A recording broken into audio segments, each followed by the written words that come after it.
I mean, I was excited, you know, obviously, as an actor, you want to touch on different realms from the art house independent, you know, auteur scene to the, you know, blockbusters and studio movies. But it's kind of not enough for me to just like be like, I want to be in a Disney project as such. It's, you know, I would have waited for the right one. And how lucky was I that the first one that came up was the right one. It's an incredibly dynamic role, I'd say, for both of us, if I can speak for Chiwetel as well. And, you know, and to blur the kind of fantasy with such depth of character is amazing. Yeah, I was very excited about it. You know, I came kind of late to the first one, but but when I saw it, I absolutely loved it. I just thought that that it was great, just reinventing these kind of fairy tales and telling these stories from a different perspective was really exciting. And so I was thrilled to expand that universe in this one. So you are both new to the franchise. So how was for you joining the team? How was that first day of shooting? How did you feel?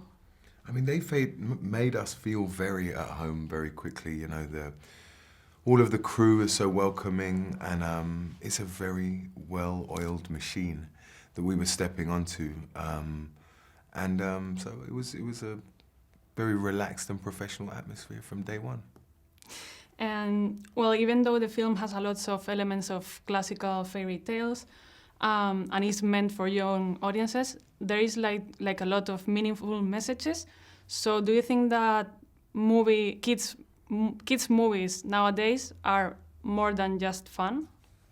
Yeah, I think there've always been messages in films for young people, and I think it's sort of a question of working out, you know, just what the messages are and what the messages that are really useful are, and trying to tell those kinds of stories. When I was growing up, we had very binary fairy tales, you know, good, evil, wicked witches, all of this stuff, and I think you look back and you wonder sometimes how helpful some of that was, you know.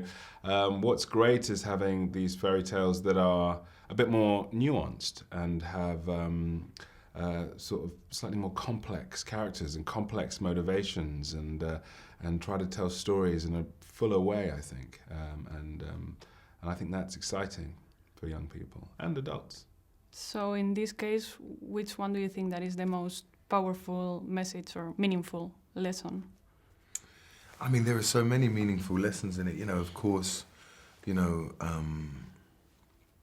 environmental issues, you know, and respect of nature. And I think there's a lot to do with otherness and, you know, fear of otherness and, you know, diversity and there's a strong message of, you know, that we're stronger in unity than we are when we're fighting. And then, of course, there's the kind of overriding theme of family, you know, functional and dysfunctional families, or, you know, if you can even speak in those binary terms. So there's so many messages that kind of underlie this beautiful fantasy realm that we've inhabited. So what can the audience expect in a few words? Well, I think they're gonna have a fun, you know. I think it's a fun, lively, engaging film. It's obviously geared towards young people, but I think that audiences of any age can really enjoy it and get a lot out of it.